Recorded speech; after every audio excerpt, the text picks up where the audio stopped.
5 bullets in there. That's nice. Let's see if that'll do it out there further.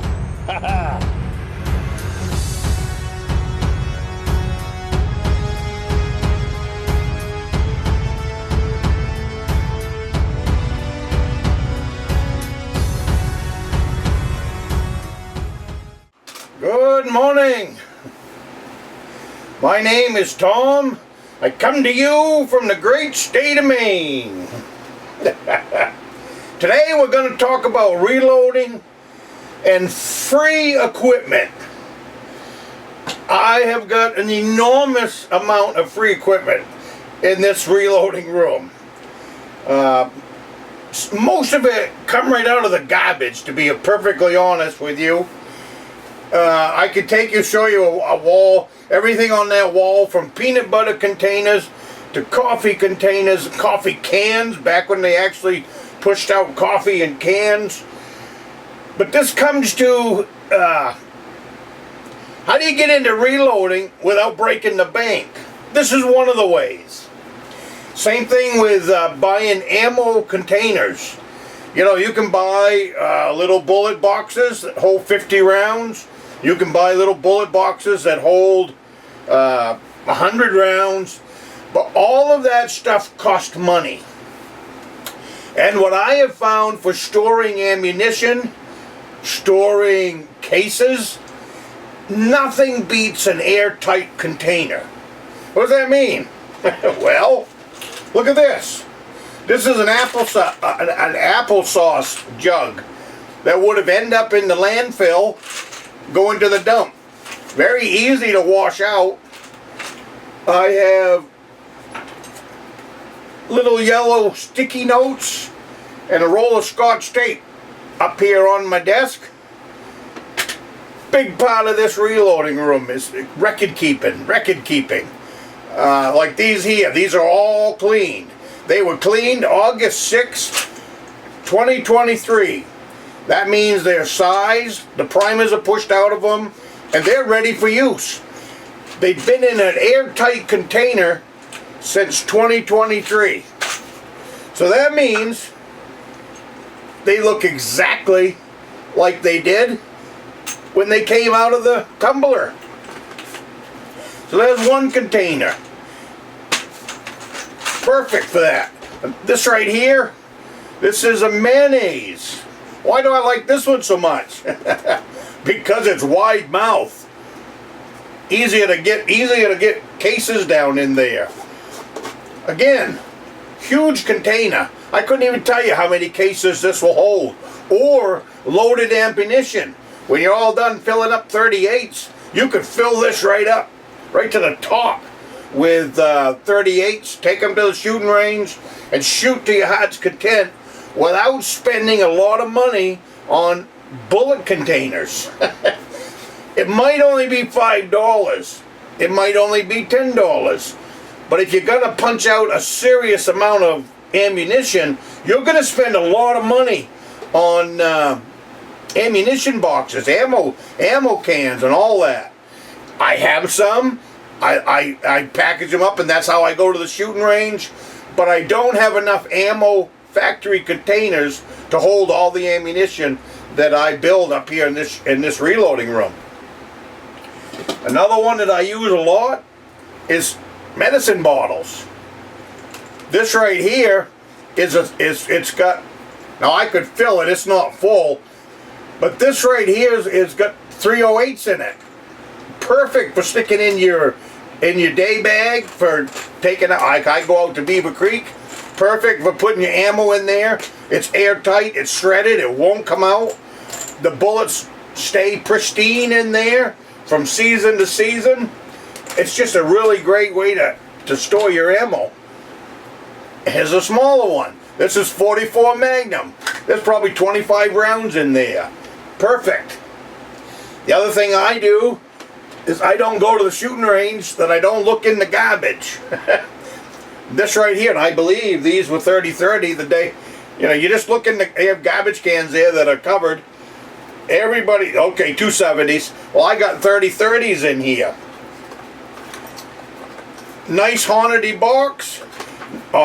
plastic insert, free. Free. Everything free. There's the 3030 for Joshua, my grandson. And a nice box. I found several of these boxes that day in the trash. Let's see what else we got here. Here's another one.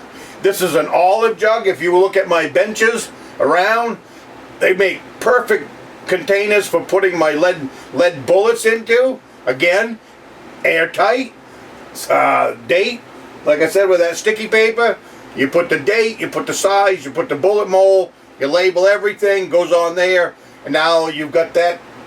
That could be full of 22 bullets that you just cast in your reloading. So same thing. This would have ended up in the garbage. Instead of ending up in the garbage, it got taken out, put in the kitchen sink, washed up. And a lot of this stuff, when you start washing it, the labels fall right off. And that's exactly what happened there. Here's another one. This is a fun one. Animal crackers came in this one. And I have, let's see, May 2025, 38's all clean. But wide mouth, looks kind of neat on the casing shelf. And again, look how many cases this thing will hold. Airtight container and free. When you see me work on my benches with little items, whether it be bullets or whatever, I'm sure you have seen trays that look like that. And I've got several of them because they are free.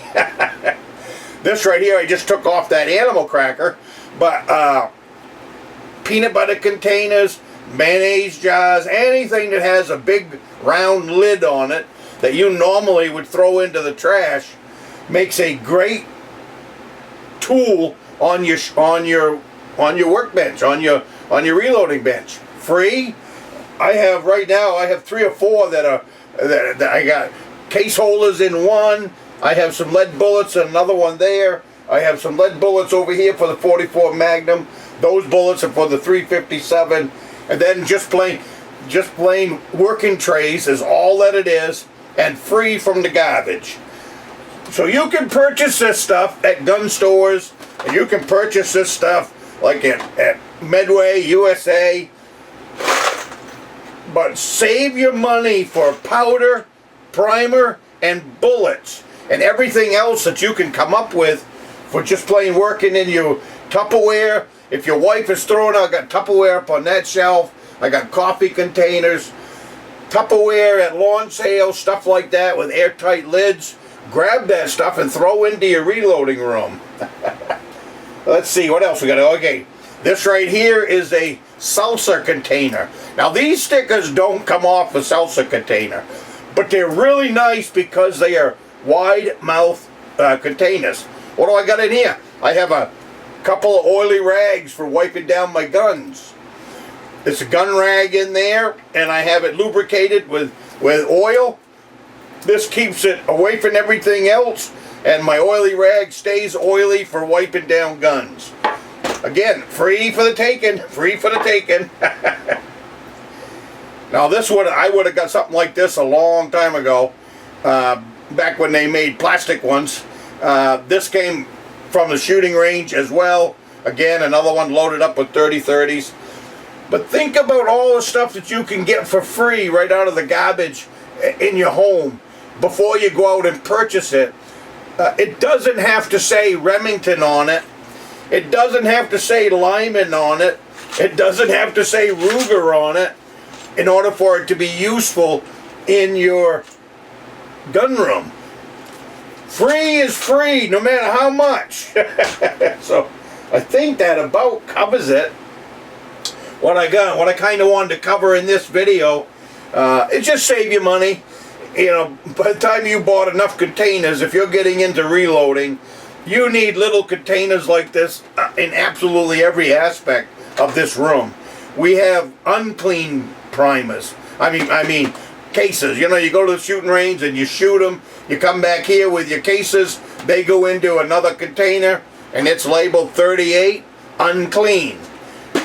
maybe even the year I'll put on here. I always put the dates on there because it's interesting to see how long something been sitting on the shelf. But so you're bringing them home dirty, different stages. They might be going through the tumbler, so you can put on there cleaned.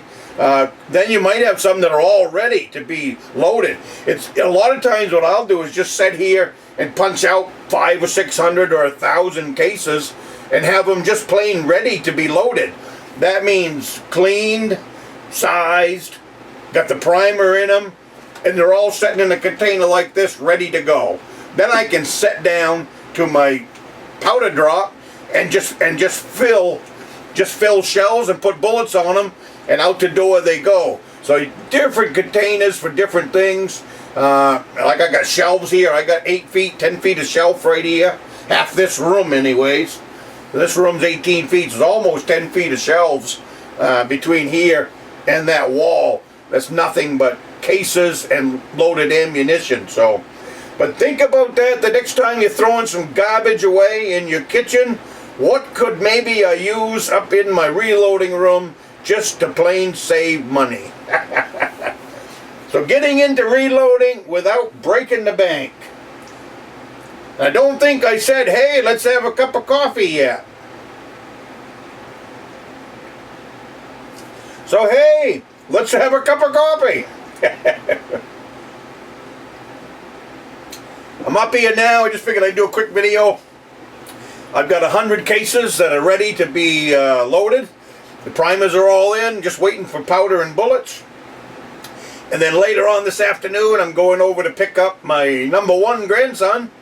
And he's going to come over here this afternoon and spend a couple hours up here in the reloading room. And I'm going to let him work through 50 rounds for the .38. I'm going to start him out down on the sizer, pushing him out. And then he's going to come up here and I'm going to let him throw the powder.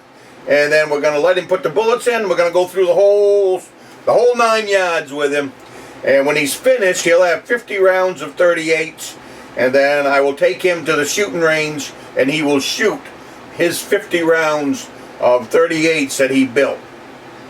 I'm trying to instill in them boys that, hey, the reloading room is here. Come on up, let's build some bullets, and then let's go to the shooting range. Because it is a cheaper way to do it. If you're liking these reloading videos, I'm doing a little test runs over here on YouTube so that you guys can, I can share with you guys over here on YouTube and let you know what's going on over on the Patreon channel. The real meat and potatoes has to be done over on the Patreon channel because YouTube just slaps the death out of me when it comes to these reloading videos. So come on over, check out the Patreon channel for reloading. The other thing you can do is go in and check out my playlist. Go to my homepage on YouTube. You'll see created playlist. Go down them playlist until you get to reloading and self-defense. When you get there, I think there's 66 videos in there that's all about reloading that can get you started. And then come on over to the Patreon channel for some meat and potatoes. Meat and potatoes of the reloading. So hey, you guys have a great week, and I will see you in the next one.